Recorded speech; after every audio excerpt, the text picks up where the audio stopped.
the worst thing. We're talking about the idea of Dallas kind of finding themselves in a pleasant surprise position of being able to play for the division. How about Buffalo? You know, the way they were just a few weeks ago, you and I were sitting in these chairs and you were talking about Buffalo like something feels off with Buffalo. And yet here they are with a chance to win the division. Although they also got to be careful because if they lose and things go a certain way, they could miss the playoffs entirely. But, I mean, here they are with a position, a chance to beat Miami and win the division. Where'd that come from? Yeah, well, what's changed? Yeah. What has changed? And I will tell you, philosophically, they have made a serious change on the offensive side of the football. And that change was we're going to take our quarterback off the high dive. Go back and look at how this game has been called differently on their win streak. When all of a sudden they were a 500 football team or whatever it was, go back and look at the number of carries their running backs got, even when things weren't going great for a yards per carry standpoint, and the number of attempts.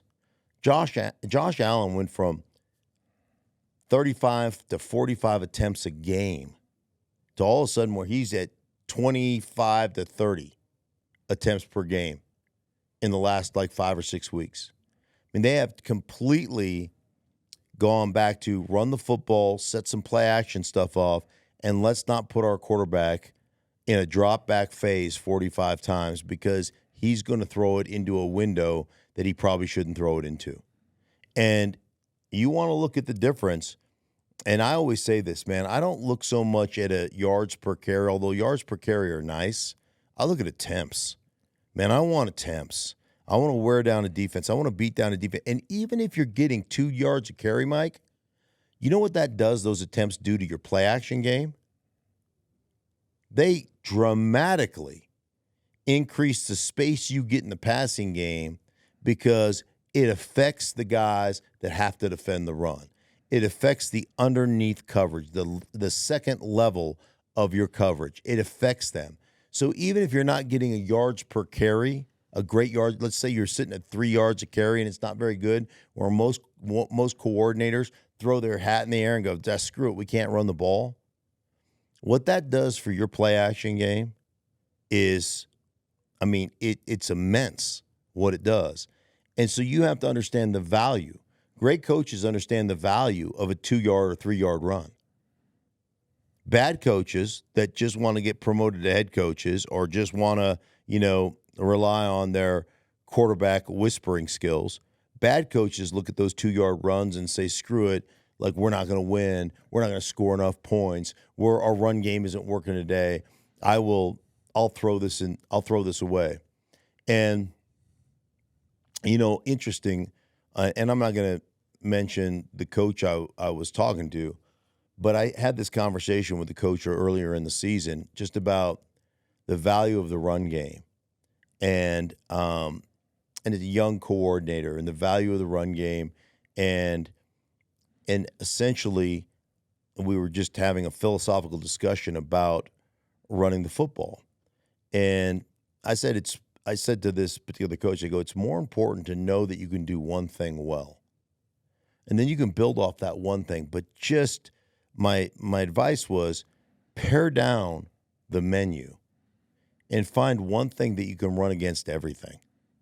So no matter what defense you get and no matter what the look is, you know you can execute it. So they can shift and they can move around and they can give you different looks and they can rotate a weak safety down or rotate a strong safety down, but you can run it against this look and then build off of that. And it's funny because that coach reached out to me about 2 weeks ago and said, dude, it's dramatically changed. My menu, I still struggle with. My menu's not as thick as it used to be, right? I don't have as many plays, but it's dramatically changed our offense, and our quarterback is playing so much better now. To back up your point with Buffalo, early in the season, Josh Allen was routinely attempting over 40 passes, even 50 passes in a game. But in this stretch in which they've won 4 in a row and 5 of their last 6, his pass totals in their wins, pass attempt in their 5 wins over the last 6 weeks, 32, 42, 15, 21, and 30. Yeah. And then if you look at James Cook's run attempts the last 3 games, 25, 20, and 16. Yeah. So you're seeing that switch, less over-reliance on Josh Allen, and spread it out a little bit more. And I said this, and you know, I stole this term from Sean Payton, but taking your quarterback off the hideout. Yeah, that's a great term. Right? Love it. Like when you sit up there, like it's more than just I got to be in control of, like I got to throw the ball. It's more than that. It's I've got to set our offense, set the formation, manage the personnel, then create the motions and the shifts, make sure everybody's on the right, doing the right thing, adjust the back for protection. I've got to call the protection. I've got to remike the protection in case I need to change the protection, right? Or I might need to cheat the protection. So if we got a turn weak and we're going to the will linebacker and I see the will linebacker with some depth and they've got a slot corner, right, that's in a tight press, and I see somebody over the top, maybe it's that will linebacker that moves over, maybe a safety goes over the top. Now I have to maybe redirect the protection to say, hey, man, let's not slide to the will linebacker. Let's slide over there to the slot guy and take him off so I don't have to throw hot off of that, because they're going to take that will linebacker and run him underneath and then take that slant route away from me, right? So you got to think about all these things. Then you got to snap the ball and you got to execute it. Then all of a sudden I get into let's run the ball with a little more efficiency, and let's have some call it and run plays, some tank plays. So this play is good against everything, regardless of its a strong rotation or a weak rotation. We can run it against anything. So let's just call it and run it. Now my quarterback, you know what he doesn't have to do? Think. Right? Take a play off of him mentally. And I talked to everybody, every offensive coordinator I've talked to has talked to me about the importance of breather plays. Just take it off my quarterback's plate.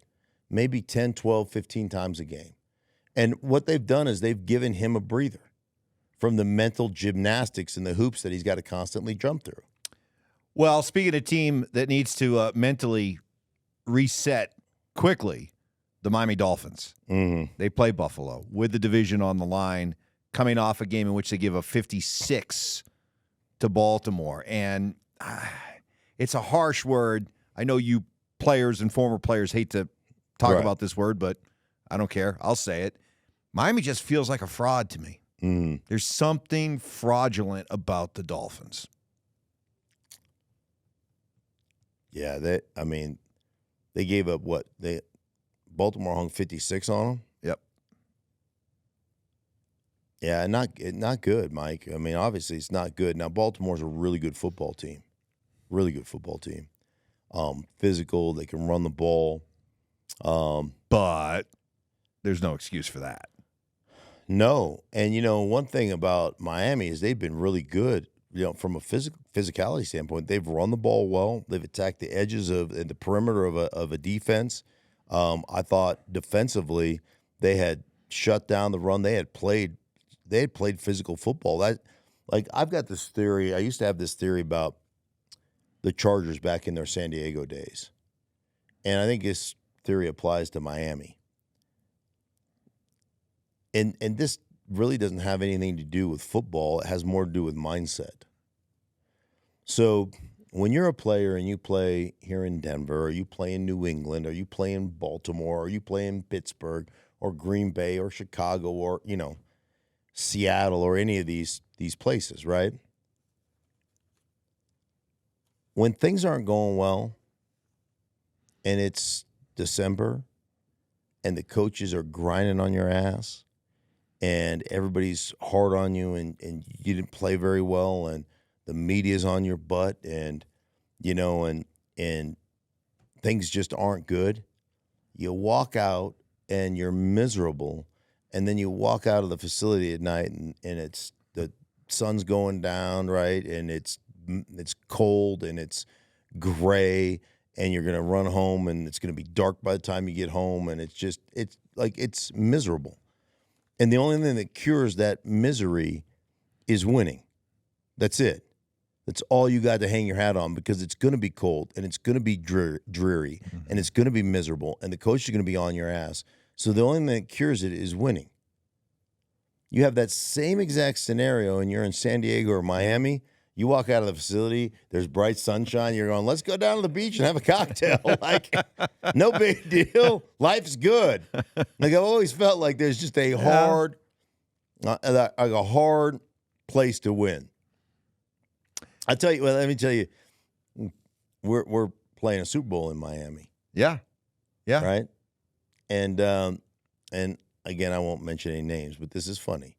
So we have whatever we have, Tuesday night off or Monday night off, whatever it was. And, and everybody went out to dinner, and da-da-da-da-da. And we had an offensive line dinner. It was awesome at Joe's Stone Crab, and we read the what we called the sacred scriptures. Those were things my offensive line coach used to say that were just outrageous, like not for public consumption. Like, it's just ridiculous stuff that he used to say all the time that, it was just funny. It was fun. It was lighthearted. And so we come to practice. We're at the Miami Dolphins facility. And somebody on our team, I'm not going to mention names, gave the top 10 reasons that Miami would never win a Super Bowl. And he put them on this big grease board that was in the locker room right there, in the main locker room. 10 reasons Miami will never win the Super Bowl. Do you want to know what the 10 reasons were?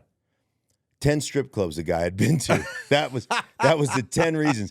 He's like, there are way too many distractions in Miami. Like, there's no way you can be good. Right. There's no way, because like, as soon as things get going, when the going, the going gets tough, the tough get going. Well, when the going gets tough in Miami, you head to a strip club apparently.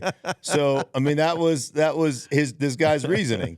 We all had a good chuckle over it, but like, there is something. I think there is something to those beautiful destinations that ease some of your pain as a player. So, hey, for everybody involved in the Stinky Truth, we thank you so much. Thank you for watching. If you enjoyed the video, please make sure you don't forget to give us a thumbs up, subscribe to our channel for more content just like this. If you want to see more of our videos, you can also be sure to check out our playlist. Let us know exactly what you think in the comments below. We appreciate you guys so much for being a part of that. Don't forget to follow us on social media to stay up to date on our latest updates. Links are in the description. Thanks again for watching, and we'll see you in the next video.